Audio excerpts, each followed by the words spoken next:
ఒక పాడుపడ్డ ఇంట్లో కూర్చొని ఒక దెయ్యం బోరున ఏడుస్తూ ఉంటుంది.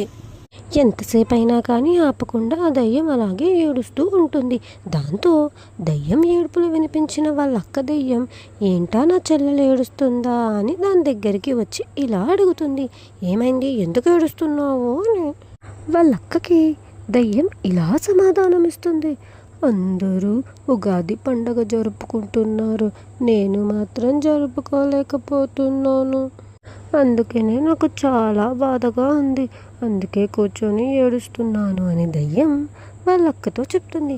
దానికి వాళ్ళక్క, ఈ మాత్రం దానికి ఇంతలా ఏడవాలా, ఉండు, మన దయ్యాలకు హెడ్ అయిన రాజును పిలుస్తాను, తనని అడుగు, నువ్వే పండగ చేసుకుంటానని అని దయ్యం బదులిస్తుంది.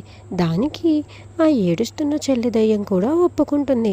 అలా ఇద్దరూ ఒప్పుకోవడం వల్ల వాళ్ళకి హెడ్ అయిన పెద్ద దయ్యాన్ని పిలుస్తారు.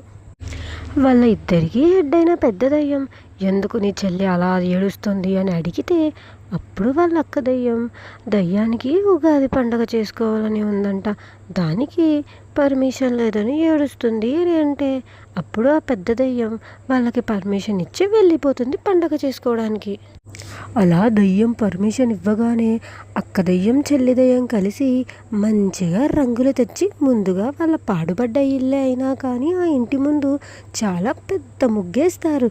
ఆ ముగ్గు వేసి ఇద్దరు అక్క చెల్లెలు చాలా మురిసిపోయి ఇలా అనుకుంటారు, మనుషుల కన్నా మనమే మేలు, చాలా మంచి ముగ్గు వేశాము. దాని తయ్యాత రెండు దయ్యాలు ముగ్గులు వేయడం అయ్యాక వంటలు చేయడం మొదలు పెడతాయి. దేవుడి ప్రసాదానికి కావాల్సిన వంటలు ఇంకా ఉగాది పచ్చడిని ఎంతో రుచిగా ఆ దయ్యాలు రెండు చక్కగా చేస్తాయి. చేసి మంచిగా పట్టం పెట్టి రెండు పూజ చేయడం మొదలు పెడతాయి. అలా దయ్యాలిద్దరూ ఉగాది పండగను ఎంతో సంతోషంగా సంబరంగా జరుపుకుంటారు ఈ సంవత్సరం. రెండు దయ్యాలు